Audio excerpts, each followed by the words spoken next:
What's he seen? This is Matthew, and this is another episode of What's He Seen.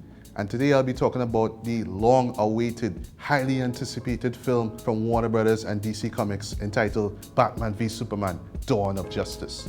Now, I've been looking forward to this movie for months. It's not like my expectations were high about it, you know. I enjoyed the Dark Knight trilogy from Christopher Nolan, and I appreciated what they did with Man of Steel. I thought it was a pretty decent movie.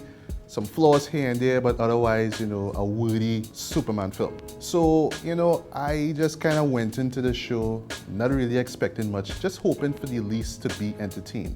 And when I came back home after seeing this movie, I just had to say something on Facebook. So I made sure to be very, very, very specific. I didn't want to reveal too much about the movie to people who haven't seen it. So I just wrote simply, Batman v Superman: Dawn of Justice was certainly amazing. Now allow me, guys, to finish up this actual statement. Batman v Superman: Dawn of Justice was certainly amazing. Spider-Man 2. Now, if you guys remember the Amazing Spider-Man 2, you know that debacle that came out a few years ago. There was a lot of subplots going here, there, everywhere. There was a lack of proper focus in the narrative. There were characters that you just didn't really care about. And then they had all this sequel beating, you know, where they were just hinting at the sequel with all these new characters. And unfortunately for them, but fortunately for me, it's not gonna be a reality. Ha! Basically, in a nutshell, Batman v Superman: Dawn of Justice is exactly like that.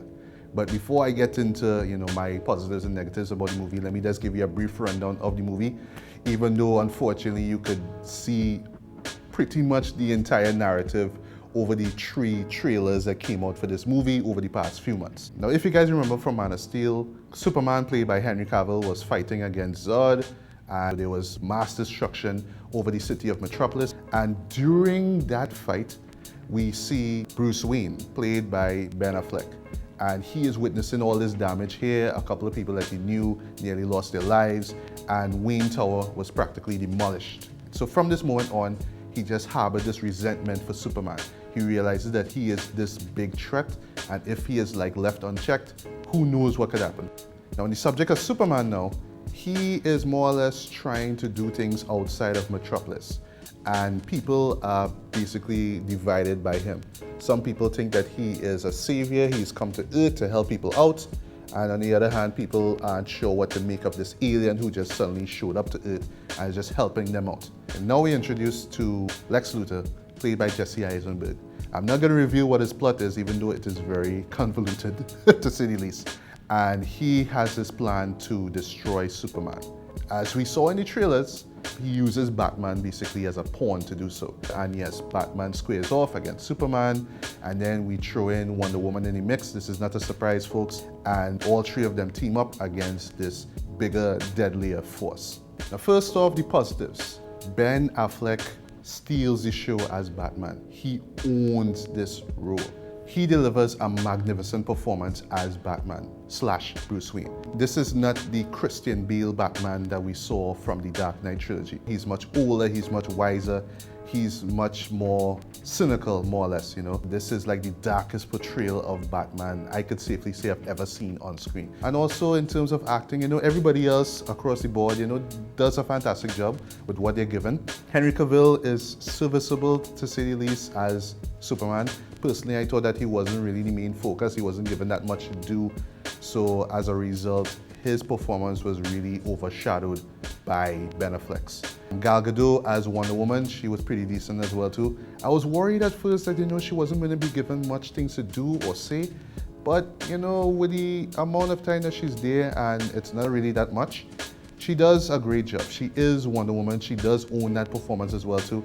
But my main issue in terms of acting is Jesse Eisenberg. I have no fault with Jesse Eisenberg. He's a great actor, you know. But here he is just painfully miscast as Lex Luthor. And I mean, this is a huge departure from what we know as Lex Luthor. This is not the guy who thinks 5 steps ahead of everybody else. This is just boy genius, but with a very, very, very mean streak. Let's get to the negatives. And boy, is there a lot. Most of which are in the actual story.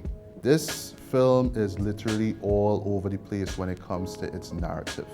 When you think it's all about Batman, it shifts to Superman. When you think it's about Superman, it shifts back to Batman. When you think it's about the both of them, it shifts back to Lex Luthor, and all these other things. And yes, from the title alone, Dawn of Justice, they do hint a lot at the Justice League that will be developed for their film coming up in the near future. And just the way how they shoehorn these things, you know, sometimes they're laughable, sometimes it's just incredibly dumb, and most times it's just utterly confusing, you know.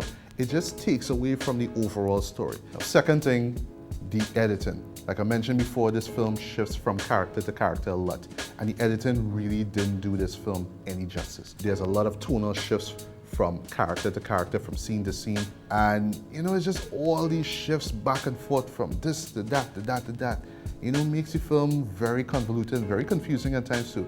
And dare I say, rather slow, you know. I'm not saying this is an incredibly slow-paced movie, but at the same time, the pacing of it, and this has much to do with the editing, really makes the film drag a lot, you know. And you have to wait a good while until you actually see the fight between Batman versus Superman.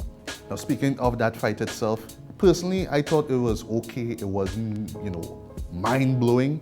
It wasn't, you know, Superman versus Zod over again, and I wasn't expecting that, but at the same time, I just wanted just a little bit more. Now, I know a lot of people were divided by this movie. Now, you have the die-hard fans who just salivated over seeing Batman fight Superman on the big screen, and they were in awe by what they saw. I don't blame them for that. And then there were like the critics and the viewers who just saw the movie for what it was, didn't understand much of what was going on, and just called it what it was, an incoherent mess. I personally, I am in the middle. I like the fact that I got the chance to see these heroes, you know, duke it out on screen, but at the same time, I really had to agree with the critics. There are just so much flaws on screen that it's just hard for me to just take my brain out, put it on the floor, and just watch all these things take place and just be all excited and shovel popcorn in my face, you know? It's just too much stuff going on there that just doesn't work for me to just, you know, kick back and ignore it, you know. I have to say something about it. And here I am really talking about this, you know. So for me, I give Batman v Superman Dawn of Justice a light 2.5 out of 5 stars. If you really have to see it, then go right ahead and see it.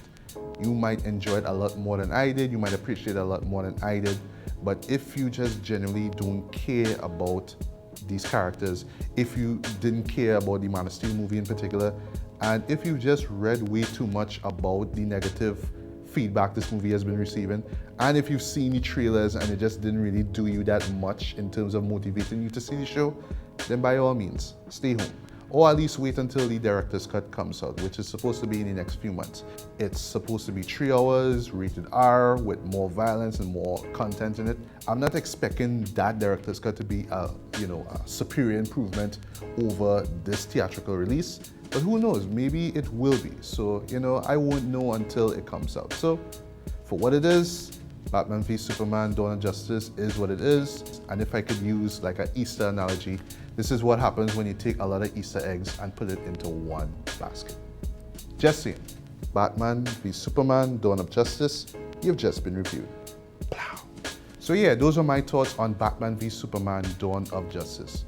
This is just my opinion of the movie. You don't have to agree with me fully. If you love the film, despite all the major flaws in the story, great. But if you just thought that, you know, this was just an incoherent mess that made absolutely no sense, this is just an absolute failure of a movie, that's your opinion as well too. So let me know what your opinion is of the movie. Did you like the film? Did you hate the film? Were you neutral about the movie like I was? You know, drop a comment, let me know. You know, this is a film that's gonna be talked about all year. You know, some people are gonna praise this film as a hit. Other people might think this is gonna be one of the worst movies of the year. So, you know, shows like this need some discussion. You can't just walk out of the movie and be like, yeah, I saw it, yeah, that's it, okay, moving on with my life. You know, you have to really sit down and really talk about it, really figure out what worked and what didn't work and stuff. So do that here, you know, leave a comment. Let me know what you thought about the movie, what worked for you and what didn't work for you. You know, let me know. And also feel free to let us know what other stuff you'd like for us to talk about, be it video games, be it sports, music, whatever. You know, drop a comment, let me know. And yeah, that's pretty much about it. So this is Matthew, and like a wise man once said, what's the scene?